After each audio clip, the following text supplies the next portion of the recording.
अस्सलाम वालेकुम। Connect with Pakistan के व्यूवर्स, आज हम मौजूद हैं क्लिफ्टन के अंदर।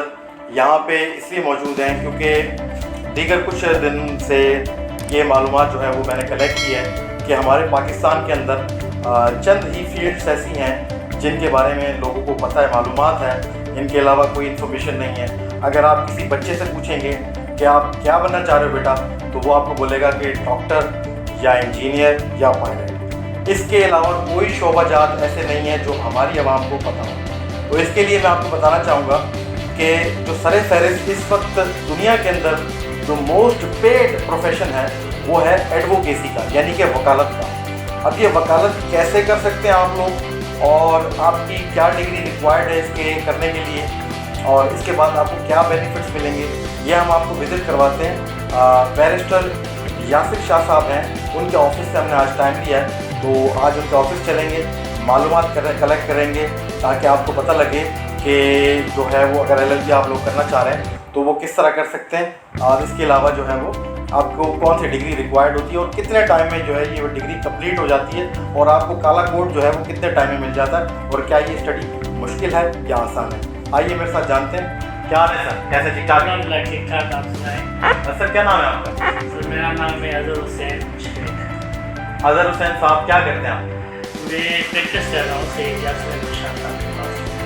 अच्छा, अजहर साहब आप प्रैक्टिस कर रहे हैं बैरिस्टर यासिर शाह साहब के साथ, जो शाह मोहम्मद शाह साहब के बेटे आए हैं।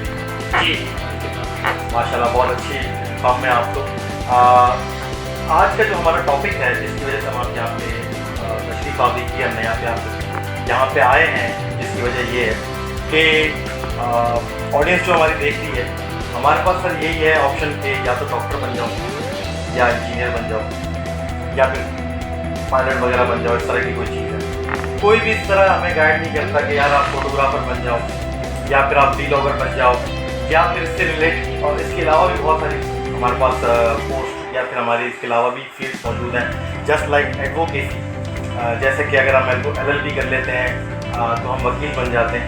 आपका क्या कहना है कि सर कि क्या हमें LLB करनी चाहिए, नंबर 1, और नंबर 2 ये कि अगर हम LLB कर लेते हैं तो इसका स्कोप क्या है, मतलब मैं क्या बन सकता हूँ? Can you just tell me? Sir आप LLB कर सकते हैं, लॉयर बन सकते हैं, लीगल एडवाइजर बन सकते हैं, लॉ प्रोफेसर बन सकते हैं, और कमिश्नर बन सकते हैं, जुडिशल मैजिस्ट्रेट बन सकते हैं। मेजर फील्ड जो लॉयर बनने के हिसाब से वो कौन सी? मेजर फील्ड मतलब यानी कि जैसे मतलब एक डॉक्टर होता है, वो अगर हार्ट स्पेशलिस्ट है, स्पेशलाइजेशन जो कहते हैं वो किस तरीके की इसमें है। यानी कि अगर मैं जस्ट लाइक अगर मैं MBBS कर लेता हूँ तो मैं एक डॉक्टर हूँ, क्लिनिक खोल सकता हूँ, लेकिन अगर स्पेसिफिक बच्चों की बात की जाए तो वो पीड्स का डॉक्टर होता है, अगर स्पेसिफिक दिल की बात की जाए तो वो कार्डियो का डॉक्टर होता है। तो आपके पास इस तरह की कोई स्पेसिफिकेशन या कोई इस तरह कोई और मतलब लेकिन आप जैसे LLB कर रहे हैं, लॉयर बन रहे हैं, आप इसमें सिविल केसेस ले सकते हैं, क्रिमिनल केसेस ले सकते हैं, लीगल एडवाइजर बन सकते हैं, ठीक हो गया, किसी मल्टीनेशनल कंपनी में आप लग सकते हैं। ठीक हो गया। अच्छा, अगर मैं सर LLB कर लेता हूँ तो मुझे इतने पावर्स मिल जाते हैं कि मैं 17 ग्रेड के डॉक्यूमेंट्स अटैच कर सकता हूँ आफ्टर एनरोलमेंट। यानी कि अगर मैं एक एनरोल्ड लॉयर हूँ तो मैं 17 ग्रेड के कागज अटैच कर सकता हूँ अभी? जी सर बिल्कुल, आप 17 ग्रेड के ऑफिसर तो आप कागज अटैच कर सकते हैं। ठीक हो गया सर। अच्छा, इसके अंदर 2 ऑप्शन और आपने बताया, 3 ऑप्शन मेरे ख्याल से। जो हमारे पास थर्ड लास्ट था वो ये था कि I can become a judicial magistrate, यानी कि अभी कुछ हमारे जानने वाले भी ऐसे हैं जो यंग है बिल्कुल, लड़के लड़कियाँ, और उन्होंने LLB करने के बाद जुडिशियल मैजिस्ट्रेट के लिए वो अप्लाई किया। I think it's PPS 18 scale की पोस्ट आई है, वो अभी क्वालिफाई करके अब वो क्या हम जज भी बन सकते हैं? बिल्कुल जज कर सकते हैं। कितनी तनख्वाह होगी सर आपके हिसाब से जो नया पॉइंट होता है जज? 2.5-3 लाख रुपये तनख्वाह। अच्छा, इसकी 2.5-3 लाख रुपये, माशाल्लाह व्यूअर्स आप देख रहे हैं, 2.5-3 लाख रुपये तनख्वाह। और इसके अलावा सर क्या इसके अंदर आपको बेनिफिट मिलता है? सर इसमें प्रोटोकॉल मिलते हैं, पेट्रोल वगैरह मिलते हैं, और गाड़ी मिलती है। वाह। एक और लॉ प्रैक्टिशनर मौजूद है जो लॉ प्रैक्टिस करते हैं किसी और बैरिस्टर के साथ, उनको भी हम शामिल जो है इंटरव्यू करते हैं। सर आपसे रिक्वेस्ट करते हैं कि शेयर प्लीज कर लें। Of course, thank you so much. अच्छा, ये आप काइंडली आपका नाम सर? सर शहबाज अहमद शेख मेरा नाम है और मैं सर अभी हमारे हाई कोर्ट के सवाल कर रहा था मैं कि जो हमारे माशरे के अंदर कुछ ऐसे लोग भी हैं या फिर उनको पता नहीं है, तो वो यही कहते हैं कि भैया डॉक्टर बन जाओ या इंजीनियर बन जाओ या फिर पायलट बन जाओ, इस तरह की कोई चीज़ बताते हैं। कभी भी किसी ने इस तरह सजेस्ट नहीं किया हमें कि आप एक वकील बन सकते हैं, एक लॉयर बन सकते हैं, तो इस पर जो है वो हम कमेंट्स दे रहे हैं। जी सर, जी सर, ये बिल्कुल हकीकत बात है। मैं भी अपने भांजे या भतीजों से यही बात करता हूँ कि आप LLB करें, लॉयर बने, लेकिन उनका भी शौक यही है कि नहीं हमने डॉक्टर बनना है, इंजीनियर बनना है। ये पता नहीं क्यों मुझे कुछ समझ नहीं आ रही, कुछ आप ही मुझे समझा दें। अब नाज़रीन, बात दरअसल ऐसी है कि अगर आप इस चीज़ को समझें गौर से कि अगर इतने मरीज़ ही नहीं हैं हमारे पास तो हम इतने डॉक्टर्स का करेंगे क्या? जो बात है, और वही डॉक्टर्स जो कि नॉर्मली इलाज कर सकते हैं हमारे पास, अगर आप देखें कि जो हमारा पैरामीटर्स हैं जो WHO ने रिकमेंड किए हैं, तो उनके हिसाब से तो मेरे ख्याल से कोई क्लिनिक हमारे पास पाकिस्तान में ना होने के बराबर है। खैर ये एक बहुत बड़ा अलग सा टॉपिक है, लेकिन कहने का मकसद ये कि फील्ड जो है उसके ऊपर हम सवाल कर रहे थे अदर साहब से कि अदर साहब ने बताया कि अगर हम LLB कर लें तो हम नंबर 1 लॉयर बन सकते हैं, जिसमें हम सिविल और क्रिमिनल बोथ प्रैक्टिस कर सकते हैं।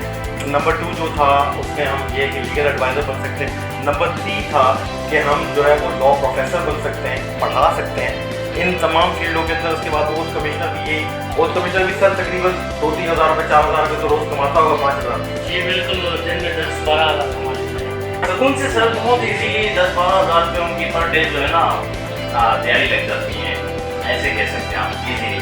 सर यानी कि 10-15 हज़ार रुपये अगर गाड़ी लग जाती है तो मैं अगर इसको कैलकुलेट करूँ 30 डेज़ के अंदर, अगर 30 डेज़ हम लोग कोर्ट नहीं भी जाते, like 24 days if we are going, तो उसमें सर ये करीबन 2.5-3 लाख रुपए एक वोट कमिश्नर कमा लेता है। सर बिल्कुल कमा लेते हैं, इतने होते हैं। हम ये जान लेते हैं कि कुछ ऐसे देही इलाके भी मौजूद हैं पाकिस्तान के अंदर जिनके अंदर अगर आप जाएं तो वहाँ पे लिटरेसी रेट बहुत नीचे है, और आप देखेंगे कि वहाँ के लोगों के साथ जो जुल्म हो रहा है वो अपनी कंप्लेंट्स तक नहीं पहुँचा सकते डिपार्टमेंट तक। तो इसी तरीके की जो आपकी हेल्प के लिए आपका भैया है, तो हमारे पास जो अदर साहब और शहजाद साहब हैं, इनसे हम डिटेल ले लेते हैं। अगर आपका कोई ऐसा केस है, यानी कि कोई साथी ज़मीन का मसला है या फिर कोई आपका पर्सनल प्रॉपर्टी का इशू है, या इसके अलावा भी कोई आपकी तंग कर रहा है, या कोई और मदद आपको लीगल केस के साथ चाहिए, तो मैं जो है वो रेफ़र करता हूँ। इसमें नंबर 1 जो हमारा मौजूद है वो यासिर शाह साहब जो फॉर्म में जहाँ पर मौजूद है, रेफ़र हम उनकी तरफ करेंगे। तो डिटेल अगर आपको चाहिए, नंबर जो है अगर आपको चाहिए रास्ते के लिए, तो वो मैं अदर साहब से रिक्वेस्ट करूँगा कि अपना वो डिटेल शेयर करते हैं और थोड़े बहुत अपने क्लोजिंग। ये सर मैं अपना पर्सनल नंबर बता रहा हूँ, 0301 4888191। मेरा भाई बहन जिसके भी केसेस हो आप उनसे रब्ता करें, आपको बिल्कुल तावन करेंगे आपके साथ। तावन करेंगे। अच्छा लगा, हमें बहुत अच्छा लगा। आज से पहले ऐसे कभी बैठ के हम लोगों ने कोई इंटरव्यू किसी को भी नहीं किया, क्योंकि काफ़ी आए हैं यार, किसी को बात फायदे के लिए सब, किसी को बात करने नहीं आती, किसी को सवाल करने नहीं आते और किसी को जवाबों का पता नहीं है कि बोलना क्या है। सर हम लोग तो इसी काम के लिए नहीं बैठे हैं। और आज आपके पास लाजमी अगर आपका कोई बात है, आप आए हो माशाल्लाह, बहुत अच्छे लगे हमें। आपका अंदाज, आपकी बात करने का अंदाज, तो सर आपको टाइम देना भी हमें एक घंटा अच्छा लग रहा है। Not less. हालांकि मैं आपको बताना चाहूँगा कि जिस तरह हमारे पास बैरिस्टर एतदार साहब मौजूद हैं, वो फी मिनट के हिसाब से पैसे चार्ज करते हैं। इस तरीके के हमारे जो बैरिस्टर्स हैं वो फी मिनट के हिसाब से चार्ज करते हैं। ये जो हमारा टाइम जो अजहर साहब ने और शहजाद साहब ने दिया, मैं उनके लिए उनका तहे दिल से बहुत शुक्रगुजार हूँ। और इंशाल्लाह अगर आप हमारा चैनल सब्सक्राइब करते हैं तो मज़ीद इस तरह की वीडियोस जो है वो आपके सामने ज़रूर मैं लेके आऊँगा। और फिर वक्त के लिए अपने होस्ट हुसैन मेमन को इजाज़त दीजिएगा। मिलते हैं किसी नए प्रोग्राम में, तब तक के लिए अपना ख्याल रखिएगा। अल्लाह हाफ़िज़ के बाद।